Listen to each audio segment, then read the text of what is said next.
열왕기상 19장 1절부터 8절 말씀 마음을 집중하시고 함께 읽어보십니다. 아합이 엘리야가 행한 모든 일과 그가 어떻게 모든 선지자를 칼로 죽였는지를 이세벨에게 말하니 이세벨이 사신을 엘리야에게 보내어 이르되 내가 내일 이맘때에는 반드시 내 생명을 저 사람들 중 한 사람의 생명과 같게 하리라. 그렇게 하지 아니하면 신들이 내게 벌 위에 벌을 내림이 마땅하니라 한지라. 그가 이 형편을 보고 일어나 자기의 생명을 위해 도망하여 유다에 속한 브엘세바에 이르러 자기의 사환을 그곳에 머물게 하고 자기 자신은 광야로 들어가 하룻길쯤 가서 한 로뎀나무 아래 앉아서 자기가 죽기를 원하여 이르되 여호와여 넉넉하오니 지금 내 생명을 거두시옵소서. 나는 내 조상들보다 낫지 못하나이다 하고 로뎀나무 아래에 누워 자더니 천사가 그를 어루만지며 그에게 이르되 일어나서 먹으라 하는지라. 본즉 머리 밑에 숯불에 구운 떡과 한 병 물이 있더라. 이에 먹고 마시고 다시 누웠더니 여호와의 천사가 또 다시 와서 어루만지며 이르되 일어나 먹으라. 네가 갈 길을 다 가지 못할까 하노라 하는지라. 이에 일어나 먹고 마시고 그 음식물의 힘을 의지하여 40주 40야를 가서 하나님의 산 호렙에 이르니라. 아멘. 우리가 살다 보면은 때로 이해할 수 없는 일이 있죠. 지금 이 엘리야를 통해서도 지금 이 18장과 19장은 너무나 엘리야의 다른 모습이에요. 양극단의 모습입니다.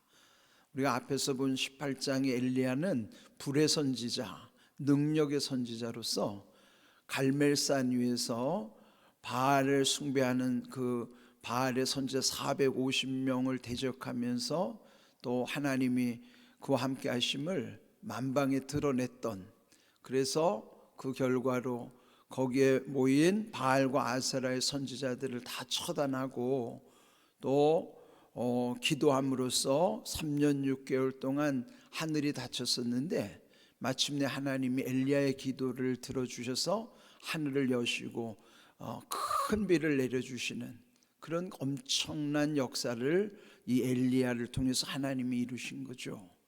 그런데도 이제 오늘 이 19장에 보면은 엘리야는 이해할 수 없을 정도로 비겁한 모습, 너무나 낙심하고 좌절해서 멀리 도망가는 모습이 나와요.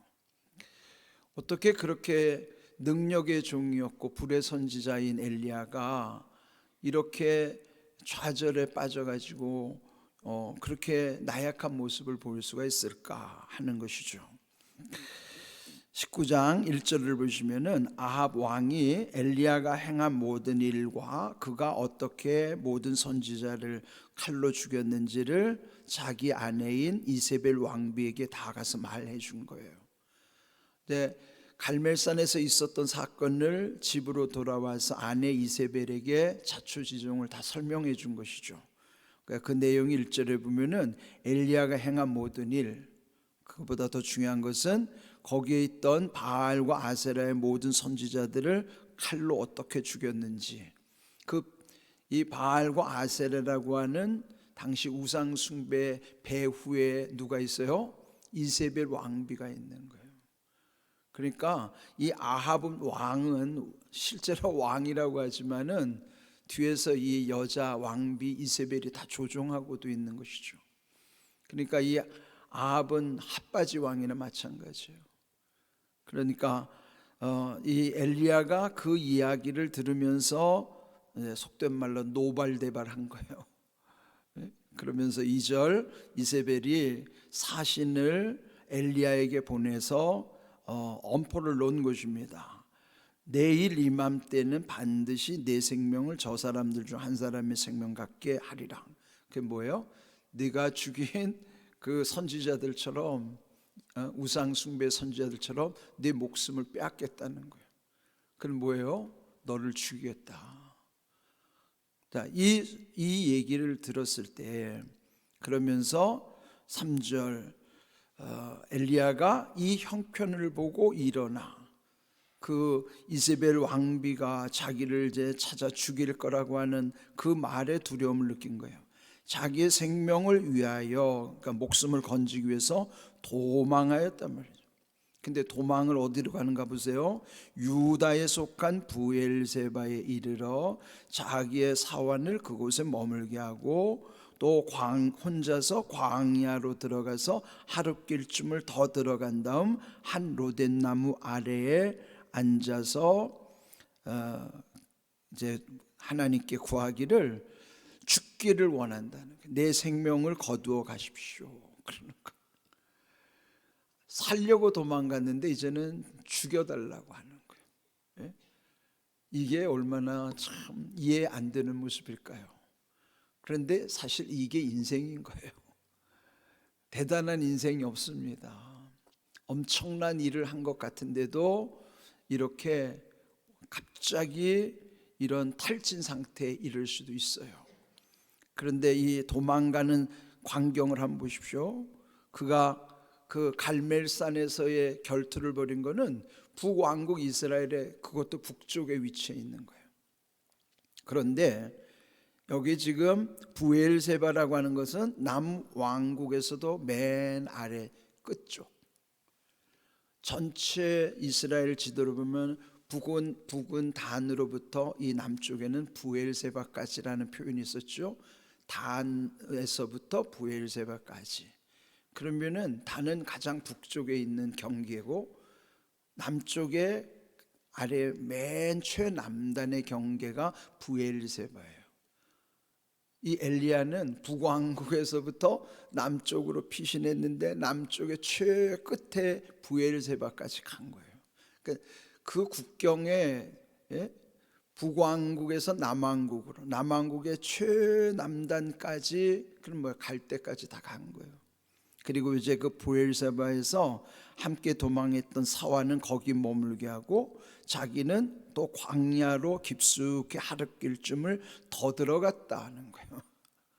한번 상상을 해보십시오. 이 지금 초라한 모습. 그리고서 로뎀나무라고 하는 거는요, 광야에서 흔히 볼 수 있는 관목 종류의 나무를, 그게 이제 로뎀나무라고 하는 거예요. 근데 거기에 이제 앉아가지고 절망 가운데 탄식하는 것이 이제 거기 4절 후반부에 나오죠. 그러면서 내 생명을 거두시옵소서 하면서 하나님께 죽여달라고 하는 거예요. 자기는 이세벨에 죽이려고 하는 일에 두려움을 느끼고, 그리고 이렇게 초라한 모습으로 도망가서도 결국 거기서는 죽고 싶은 심정인 거예요. 우리 인생이 막다른 골목에서는 참 이게 사람이 죽음을 생각하는 거예요. 그리고 보통 목숨을 끊는 사람들은 오죽하면 그렇겠습니까만은 진짜 아무 살 희망이 없고 정말 절망에 빠지면은 죽고 싶은 심정이 들 만큼이나, 이 인생이 그렇다는 거죠. 엘리야는 최고의 일을 했던 사람인데 최악으로 지금 떨어져 있는 거예요. 더 이상 내려갈 것도 없는 최악의 상태. 사람이 죽고 싶을 심정이 들 정도면 더 이상 무슨 거기 희망이 있겠어요. 이 모습이 우리 인생이라는 것을 우리도 생각해야 돼요. 나는 아니야 라고 예외 인생은 아무도 없어요. 엘리야가 이랬다면 모든 사람이 이룰 수 있는 가능성이 있는 거예요. 성경은 이런 사건을 통해서 우리 인생을 비춰주시는 거예요. 그 속에는 내 모습이 들어있는 것이죠. 이 엘리야가 얼마나 지금 이 탈진해 있는가. 그래서 이런 상황일 때 하나님이 어떻게 역사하시는가. 5절, 로뎀나무 아래에 누워 자고 있는 엘리야에게 천사를 보내신 거예요. 천사는 어떤 사람인지는 모르지만은 그를 보내서 어루만지며 그에게 이르되 일어나서 먹으라 하는지라.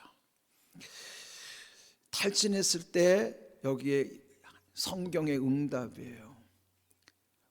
이런 모습을 보면은 만약에 누군가가 엘리야에게 왔을 때 그랬을 거예요. 아니 당신이 그렇게 위대한 일을 했는데 뭐 이까진 일을 가지고 그럽니까? 라고 할 수도 있겠죠. 그런데 그렇게 하지 않았어요. 일단은 어루만져 준 거예요. 여러분, 지치고 낙심한 사람에게는 옳고 그름을 따지거나 잔소리가 필요하지 않아요. 그저 어루만져 줘야 돼요. 우리도 서로 그리해야 된단 말이에요. 가족 간에서나 교회 안에서나 여러분이 사랑하는 지인의 관계에 있어서 묻고 따지기보다는 먼저 어루만져 주셔야 돼요. 이게 바로 하나님의 마음이에요. 그걸 가지고 뭘 말하겠어요. 그저 어루만져 주는 것이 첫 번째 해야 되는 일이라고요. 이게 성경의 응답이에요. 또 우리가 지쳐 있을 때 하나님이 우리를 이렇게 어루만져 주신다는 사실을 아셔야 돼요. 이렇게 어루만져 주시면서 두 번째 한 게 뭘까요? 그 다음은요, 일어나서 먹으라. 먹여줘야 돼요. 먹여줘야 돼요. 그간에 이렇게 혼비백산 여기까지 주랭랑을 치면서 살고 싶어 왔는데 이제는 죽고 싶은 심정이 들 정도면요, 뭘 먹었겠습니까? 몇 날 며칠 동안 뭘 먹었겠어요? 사람이 몸이 이 육신적, 우리는 한없이 연약하고 한없이 부족한 존재잖아요. 그러니까 몸이 탈지나 몸이 못 먹으면 더 지쳐서 기력을 쇠하면 아무것도 할 수 없는 거예요. 첫 번째 어루만져 줬죠. 두 번째는 먹여주시는 거예요. 우리도 이렇게 해야 되는 거예요. 정말 사랑하는 관계라면은 어루만져 준 다음에는 먹을 것을 줘야 되는 거예요. 먹게 해줘야 되는 거예요. 자, 그렇게 먹은 다음에 또 6절에 그가 본즉 그 머리맡에 숯불에 구운 떡 한 병물, 이게 숯불에 구운 떡 한 병물, 이건 뭐 일용할 양식이죠 이게. 그런데 그것을 6절에 보면은 먹고 마시고 다시 누웠더라. 그 뭐예요? 잠이 드는 거예요. 자야 돼요. 위로가 필요하지만 그 다음에 먹어야 되고 그 다음에는 잠을 푹 자야 됩니다. 잠도요, 어느 정도 기력이 있어야 잠이 오는 거예요. 그것도. 그러니까 지금 이 어떻게 하나님이 이 탈진에 있는 엘리야를 다시 회복시켜 주시는가를 잘 보셔야 돼요. 하나님이 나를 이렇게 하실 뿐만 아니라 우리도 서로에게 이렇게 해야 된다는 걸 알려주시는 겁니다. 그리고 푹 잠이 들었어요. 눕고 자고 있는데 그 다음에 또 7절을 보면은 여호와의 천사가 또 다시 왔어요. 그리고 또 다시 와서 한 게 뭐예요? 어루만져 준 거예요. 또 어루만져 주죠. 그리고 일어나서 또 먹으라고 하는 거예요. 계속 반복되는 거예요. 한 번으로 그치는 것이 아니라 다시 기력을 얻을 때까지 이렇게 하나님은 천사를 보내주셔가지고, 천사는 뭘까요? 오늘날 우리의 돕는 자리를 붙여주시는 거예요. 이렇게 다시 기력을 얻게 한 다음에, 그리고 나서 말하기를 이제 사명에 대해서 다시 말하는 거예요. 7절 일어나 먹으라. 그런 다음에 네가 갈 길을 다 가지 못할까 하노라. 이 말의 뜻은 뭐냐면 네가 갈 길이 너무도 크다. 뭐예요? 너 아직 남은 사명이 있어. 그게 뭐예요? 네가 살아야 될 이유가 있다는 거예요. 우리도요, 살아야 될 이유가 있으면 일어나는 거예요. 그러니까 그걸 먼저 너 뭐 살아야 될 이유가 있어라는 말을 먼저 해준 게 아니라 지쳐 있을 때 어루만져 준 다음에 먹을 것을 주고 잠을 푹 잔 다음에 또 다시 그걸 반복한 다음에 어느 정도 기력이 있을 때는 너 아직 할 일 남았어. 넌 아직 살아야 될 이유가 있어. 넌 아직 사명이 커. 그러면 내가 더 이상 살아야 될 이유가 없을 때는 절망이지만, 아, 내가 살아야 될 이유가 있구나를 깨닫게 되면요, 살아나는 거예요. 그게 뭐예요? 희망과 용기를 갖게 하는 거죠. 하나님이 지금 우리를 이렇게 대해 주신다는 거예요. 지금 남에게 주는 말씀이 아니라 이 말씀을 듣는 여러분 한 사람 한 사람에게 주시는 말씀이에요.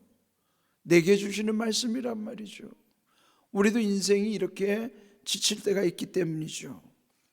그러면서 마침내 8절에 이르렀어요.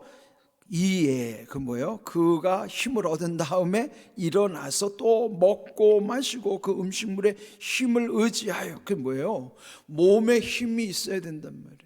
음식물에 힘을 의지하여, 그게 뭐예요? 체력이 있어야 된단 말이에요. 다시 체력을 회복한 다음에 음식물에 힘을 의지하여 40주 40야를 가서 하나님의 산 호렙에 이르니라. 호렙산이 신의 산이에요. 신의 산 하면 누가 떠올라요? 모세가 떠오르죠. 거기까지 가는 거예요. 어디에서요? 부엘세바, 이 유다 맨 남쪽 부엘세바에서부터 광야를 거치고 처음에 모세가 십계명을 받았던 그 신의 산 호렙산까지의 거리는 무려 350km 되는 짧은 거리 아니죠. 그 거리는 한 열흘이면 가는 거리인데 40주 40야, 그러니까 40일이 꼬박 걸렸다는 거예요. 근데 40일이 걸렸다는 거는 물론 곧장 가지 않고 가면서 또 무슨 일이 있었겠지만은, 이보다 더 중요한 거는 숫자가 상징하는 의미예요. 40이라고 하는 숫자는요, 예수님도 40일 금식하신 40이란 숫자, 모세도 40일을 시내산에서 하나님과 함께 했고 금식했던 것, 또 이스라엘이 광야를 관통할 때에도 40년을 통과했어요. 우리도 또 사순절마다 40일 새벽 기도회를 해요. 이런 모든 40일 사순절도 40의 의미가 있는 것처럼 40의 숫자의 상징은요, 고난을 통과하면서 변화를 상징하는 것, 이게 40이 주는 의미예요. 그러니까 물론 40일을 채우는 것도 의미가 있지만은 40이라고 하는 상징적 의미와 그 약속이 중요한 거예요. 그래서 마침내 40일을 거치면서 하나님의 산 호렙산에 불러주신 거예요. 거기에서 하나님을 만나고 하나님으로부터 다시 힘을 얻게 되는 광경이 이제 그 다음으로 이어지는 것이죠. 오늘 주신 말씀 보면 오늘 제목처럼 또 다시 어루만져 주셨다는 것처럼, 살아갈 용기가 없고 죽고 싶기만 하는 인생의 최악의 순간 속에 하나님은 나를 어떻게 하시는가, 이게 중요한 거예요. 그런데 오늘 여기 어루만지신다는 것처럼 성경에는 보면 만져주신다는 표현이 많이 나오죠. 마태복음 우리 한번 보실까요? 마태복음 8장 15절 읽어봅니다. 그의 손을 만지신 열병이 떠나고 여인이 일어나서 예수께 수종들더라. 이 말씀은 베드로의 장모가 열병으로 시름시름 앓을 때 예수님이 그 집에 들어가셔서 그 열병으로 고통당하는 그 베드로 장모의 손을 만져주셨을 때 열병이 떠났다, 그런 말이에요. 여기 중요한 게 뭐예요? 예수님이 만져주시면은 문제가 해결된다. 예수님 만져주시면 치유가 된다. 치유와 회복의 은혜. 그건 예수님 만져주셔야 돼요. 그래서 누가복음 18장 15절 다시 한번 읽어봅니다. 사람들이 예수께서 만져주심을 바라고 자기 어린 아기를 데리고 오매, 이들이 자기 아이들을 데리고 예수님께 나올 때 그들의 마음에 어떤 마음이 있었다고요? 만져주심을 바라는 마음이 있었다는 거예요. 이게 무슨 뜻일까요? 우리가 주님 앞에 나올 때에도 주님이 나를 만져주심을 바라고 나와야 되는 거예요. 새벽마다 여러분 나올 때 오늘도 주님이 나를 만져주시는구나 믿고 나와야 돼. 예배는 주님이 만져주시는 시간이에요. 지금 여기에 앉아있는 게 그냥 앉아있는 게 아니란 말이에요. 주님이 만져주심을 바라고 나와야 되겠지만 그렇게 나오는 사람들에게는 주님 만져주시는 거예요. 저는 새벽마다 얼마나 이런 걸 경험하는지 몰라요. 새벽마다 주님이 내 마음을 만져주시고 내 몸을 만져주시고, 주님을 만져주시면 돼요. 여러분도 주님이 만져주심을 바라면서 예배 자리에 오셔야 되고요. 주님이 만져주시면 문제는 해결이 됩니다. 여기 이렇게 지쳐 죽고 싶은 엘리야를 주님이, 하나님이 천사를 보내서 만져주심처럼, 또 예수님도 만져주실 때 병이 낫게 하신 것처럼, 그리고 그 당시 많은 사람들이 예수님이 만져주심을 보고 주님께 나왔듯이 오늘 우리도 주님이 만져주심을 늘 구하면서 주님께 나와야 되는 거예요. 만져주시는 은혜 늘 여러분 체험할 수 있기를 주님의 이름으로 축복합니다. 아멘.